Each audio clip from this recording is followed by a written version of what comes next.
All right, gang. Welcome to the Change of Shift podcast. I'm your host, Sean. For those of you who have been tuning in for the past 5 episodes, you'll happen to notice that I'm on my own. It's okay. Nothing's wrong. It's called an experiment. My wonderful co-host, Emily, is not with us tonight. More than likely out of choice. Joking. When we're not doing the podcast, we're living our lives and also working our full-time jobs. And I believe Emily was out working her full-time job today. So tonight's episode is spontaneous as it gets. I'm going to continue on with the recent episode topic of the advice column, hashtag Ask the NP. This is going to be a short one. So we're going to experiment with solo podcasts, some with me, some with Emily. We are going to continue doing the interviews with both of us, but we thought we would try and churn out a little bit more content by doing some solo stuff. For those of you who happen to drop in while this is recording, I've locked the seat because I'm recording a podcast. You're more than welcome to hang out and listen. So, title of the episode is Advice for the Nurse Wanting to Go to NP School. I had posted a update on Twitter and Facebook a couple of days ago, and the tweet was something along the lines of, I see we have already a couple people coming in, which is nice. The tweet was hashtag Ask the NP. And it was in regards to, trying to remember the topic now. That's horrible. Is that I had said, nurses, if you're not early, you're late. And that prompted a question from a fellow nurse out on Twitter. The Twitter handle was sjeanlove. It looks like she's an ICU nurse. And she asked the question, any advice for a nurse wanting to go to NP school? This is a very broad topic and broad subject, but I chose to answer it quickly and curtly. Wanted to give her some feedback before the night got away from me. And my response to her was, don't wait for the right time to start. Start now, period. Thought I'd elaborate a little bit on my answer. This advice for anybody out there who's a nurse, who's interested in becoming an NP, interested in entering the nurse practitioner realm to become an advanced practice nurse. A lot of programs are still out there, masters. Many of the programs are transitioning to the DNP, or the Doctorate of Nursing Practice. I, for one, graduated with my master's in nursing, so they're still in existence at that point.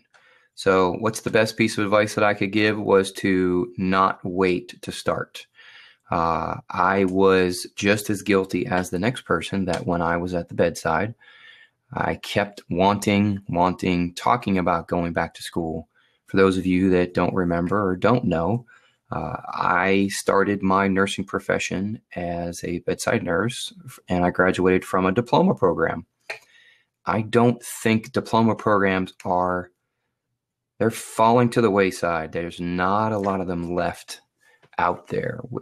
Most nursing programs are moving towards the baccalaureate route, which is the 4-year degree where you get your bachelor's in nursing, which I think we've discussed briefly in a couple other episodes. That is in response to the IOM's statement about nurses utilizing their education to their fullest. So many nurses are either going back to school or they're starting their nursing profession. They're starting their career as bachelor's prepared nurses, which is awesome. But getting your bachelor's in nursing is not the final step. You can go back and advance your career. You can become an educator. You can become a nurse anesthetist. You can become a nurse midwife. You can become a nurse leader. And of course, like myself, you can become a nurse practitioner.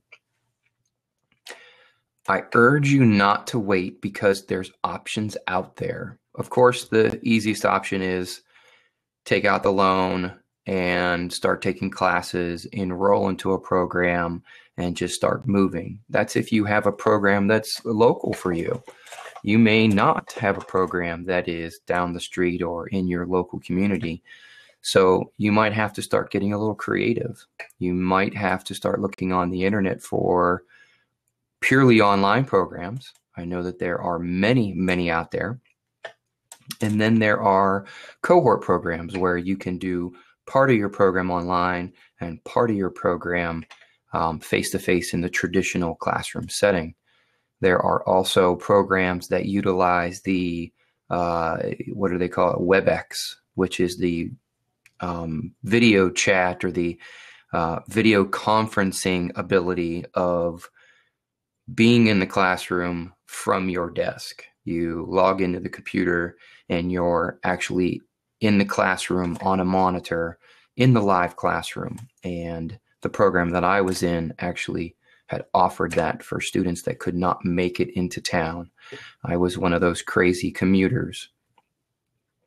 And I was fortunate enough to have tried a couple online classes when I did my bachelor's in nursing, and I realized very early on that online learning was not for me. I needed to be in the classroom. I needed the interaction. I needed the real-time learning. Not that there's anything wrong with online learning. It's just that you find out a lot about yourself when you go to school, as much as I've gone to school. So I learned the hard way that online learning was too much for me. It was not ideal, and that the best course for me was to actually commute. And thankfully, I had a program that was at least a driving distance for me. If you consider an hour and a half drive one way a tolerable commute, because I did that for almost 4 years. So the take-home message here is that the best piece of advice I can give for anyone who is a bedside nurse, who is practicing as a nurse currently, who you only even have to have your bachelor's. You have passed the NCLEX, you're working out there in the workforce, and you're interested in advancing your education in some way, shape, or form. It doesn't actually have to be as a nurse practitioner. I encourage you to figure out a way to start, and start now. I would get your butt moving so that it's now September, and at the time of this recording, so you could potentially start classes in the springtime in January. There are a bazillion reasons not to start, but ultimately the only reason you should start is because it's not going to get done any faster by waiting. You can enroll in a program and just take one class. You can pay for one class, as you go, or save. If you really needed to wait one semester, you wait a semester or the summer, and then starting in the fall. So you start saving money now so that you can pay for that class outright, and you chip away one piece at a time. You take one class at a time. If you get on a waiting list, you start taking the gen ed courses. If you get denied, then you look for other programs that will accept you. There's a couple nurses out there on the internet that we've met that are having this very problem. And I say to you, and I say to them, figure it out, find a way, get around that obstacle, and start. We're going to segue into a couple off topics because they are on my brain, they're on my mind. For those of you that have been following me on the internets for a while, you know that my relationship online changed recently, and I wanted to continue my online presence. So I went from representing someone else to going out on my own.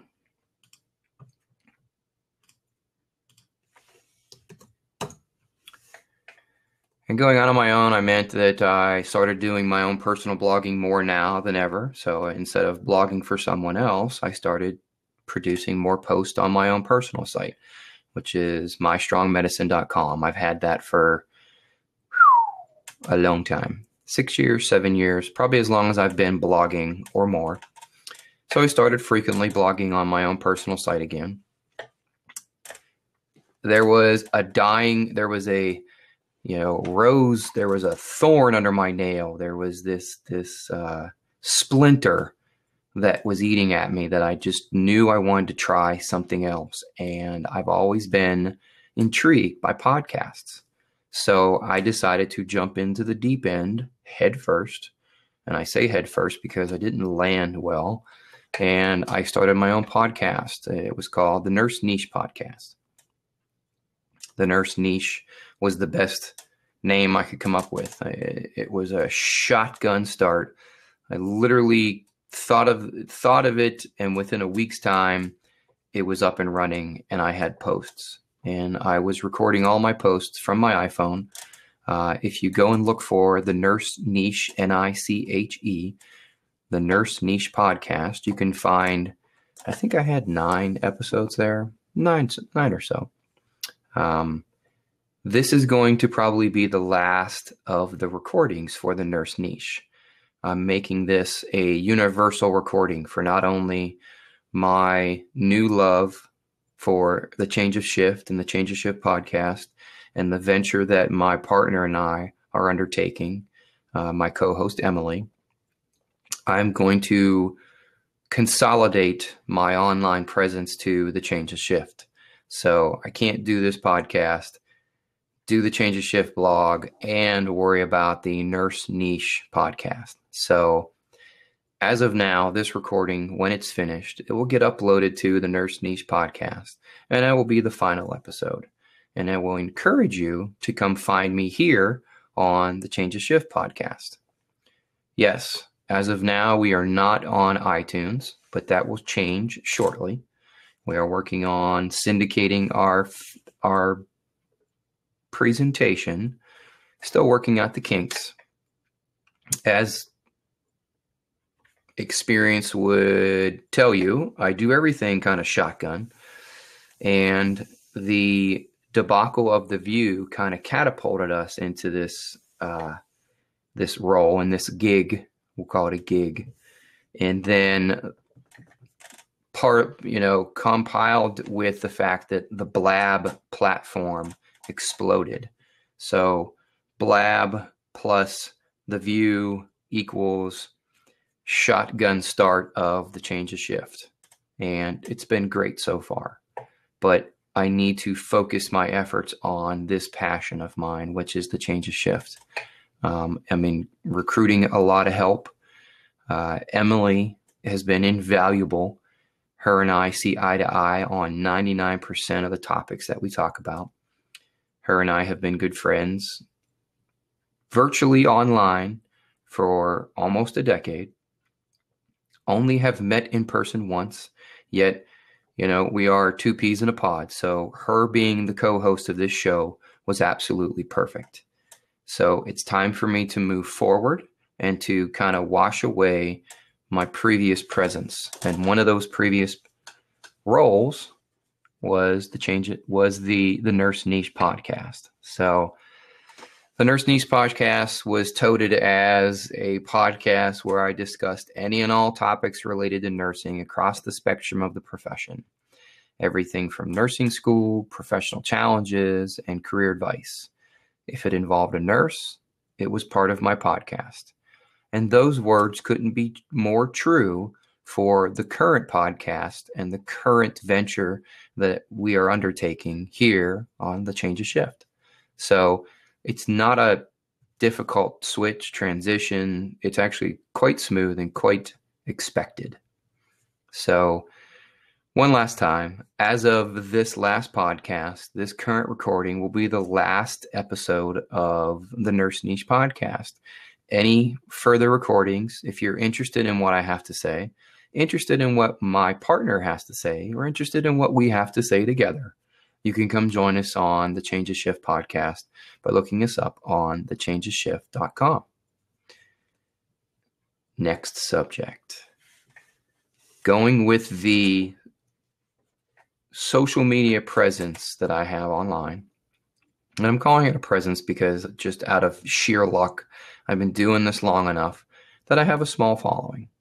And it's due to my blogging and due to the videos that I produced over the past year from my previous relationship, employer, however you want to call it. That is absolved. That is gone. So I took it upon myself to continue doing the YouTube show. Of course, it was named The Sean Dent Show. It was mild, meager, but I kept it up because I still had a passion for it. I was getting used to being in front of the camera. Case in point, here we are on Blab, and I'm doing a podcast in front of my video camera. But once again, can't be splayed out throughout the internet doing 6 different things at once. So I will continue doing videos, but I believe the videos are going to be going from video camera to YouTube to Change of Shift on Blab, and then uploading it to the Change of Shift podcast and the Change of Shift website. It'll still go to YouTube. It'll still be a video. It's just going to have a little different feel to it. I'm still going to talk about all the topics that I've normally talk about. I believe I recorded a couple episodes, and I may upload those episodes to the Change of Shift YouTube channel, just for thoroughness, for completion. I think I recorded 3 episodes that haven't been published yet. So I think it's time to consolidate what I've been doing and focus all my efforts into one area, which, in my humble opinion, is amazing. The potential that the show has, the potential that our website has, is just, my cup runneth over. There's so many things that we want to talk about. There's so many people we want to interview. There's so many avenues that we want to tap into. And ultimately, we want to share all this information with the nurses in the world. It's going to take a little time trying to get our footing. It's why I'm starting to do some of these solo podcasts. And I know that my partner and my co-host, Emily, will also be doing some of the same thing. I'll probably do a lot of podcasts that focus on the advice column, Ask the NP. I may do some random off topics, or hint, hint, hint, I could take some suggestions from the fans who are on the Change of Shift website, who subscribe to this podcast, who are fans on our Facebook page, who are followers on our Google Plus page, or fans on the YouTube channel. We're all over the place. The Change of Shift is not going anywhere, and neither am I. So if there is something that you want me to talk about, or you want us to talk about, drop us a line, send us a message on Twitter, send us an email at thechangeshift@gmail.com. You can find all of our contact information on thechangeshift.com. Or just find us on Facebook and send us a message. Throw us a tweet on Twitter. Doesn't matter. The bottom line is we're going to produce more content than what's been going on. We're going to try and get you some content. Lofty goal of 5 per week. We'll see how that goes. The challenge that we have is that both Emily and I work full-time jobs, and we work shift work. So it's unpredictable. Every month the shifts are different. The days are different. So we're going to do our best to try and keep it organized in some way, shape, or form for you, the fans, to be able to find the content easily. I'm all about random, and my partner is all about categorizing and making sense of my randomness. So that's going to be a wonderful thing, because that is my weakness, is that I just am spontaneous. I just want to pick up the mic, say what I got to say, drop the mic and leave. And probably going to have to be just a little bit more organized, a little bit more focused. So Emily's going to have to keep the reins on me when it comes to that, because I just have so much to say and I just want to keep talking. I could spend hours just in one podcast talking about one subject. I got 10 years of experience swirling around in this noggin. I have 3 degrees swirling around in this noggin. I have life experiences prior to nursing in this noggin. I have travel experience as a nurse. And I've been lucky enough as an ICU nurse to work in many different facilities. In my former life, I was a manager. So I've done a little bit of everything. Some would call that not having direction. I like to call it being diverse. So I'm going to go with I'm being diverse. You can find me on the internet everywhere. Just type in my name, Sean Dent, and Google me. Hopefully, over the next several weeks to months, you're going to find my name, and it's going to be associated with the Change of Shift. And I'm not saying, you know what, I'm going to correct myself. It's not hopefully. It is going to happen. The Change of Shift is going to grow with the help of a lot of friends, with the help of my co-host, and with the help of all you fans. I want to hear what you have to say. I want to know what is bothering you about the nursing profession. Are you interested in the nursing profession? What do you want to know? Are you a nursing school student? What do you want to know? Are you a bedside nurse? What do you want to know? Are you going back to school? What do you want to know? The bottom line is I'm ready to share as much information as I can with you. This episode was slightly random. It was the changing of the guard, closing a couple doors, as well as touching on the advice column that we have started, Ask the NP. Talked a little bit about what what would be my piece of advice for a nurse wanting to go back to NP school. Stay tuned. Tomorrow night, we have another episode of the Change of Shift podcast. We're going to be interviewing a fellow veteran nurse. Her name is Lisa Ford. She is a postpartum nurse. She's been a bedside nurse. She's been a nurse manager. She's a new mom to a toddler. And she has gone back to school to acquire her master's degree. And like myself and my co-host, she started out as just RN after her name. I believe Emily got her associates. I got my diploma. And if I'm not mistaken, our guest tomorrow night also started with her diploma. So she is actually going into a bridge program, the RN to MSM program online. So I'm going to be interested to hear what she has to say regarding that. We might talk a little bit about the stethoscope incident, and maybe, just maybe, we might even talk about vaccinations. As always, thank you for tuning in. Thank you for spending your valuable time by hanging out with me. I'm going to drop a couple links here just so that you know where to find us, how to find us. This has been random, but not random. I'm thankful that I have the opportunity to keep moving forward with this. Let me know how we're doing. Drop me a line. Send me a comment. Let us know how the Change of Shift is doing. Let me know how this solo podcasting is, good or bad. So let me know. And as always, most importantly, check your own pulse first.